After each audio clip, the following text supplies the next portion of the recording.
Hello.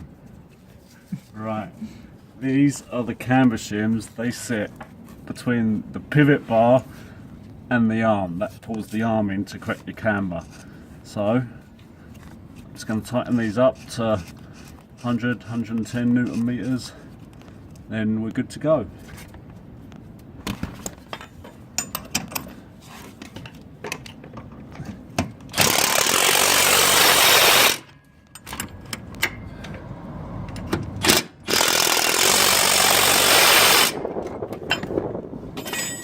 Okay, that's the camber shim.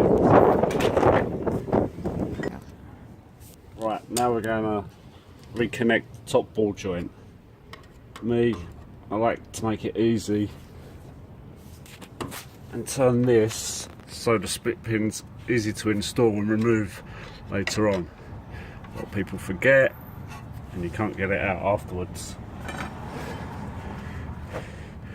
I also like to put a little bit of copper grease on the threads and a little bit on the taper.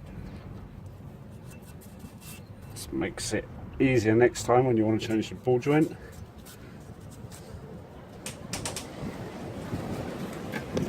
Let's get it up there. Being as I'm on my own, I'm going to use the jack.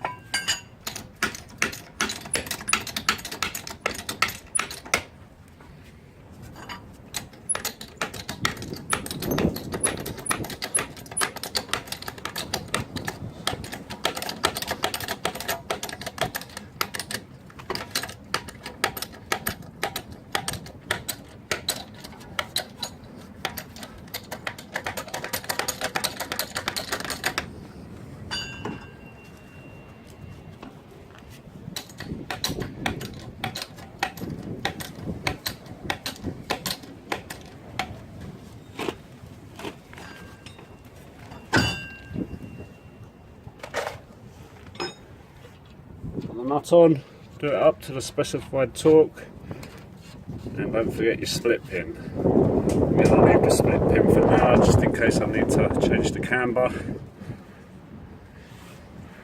that's how you do the top ball joint.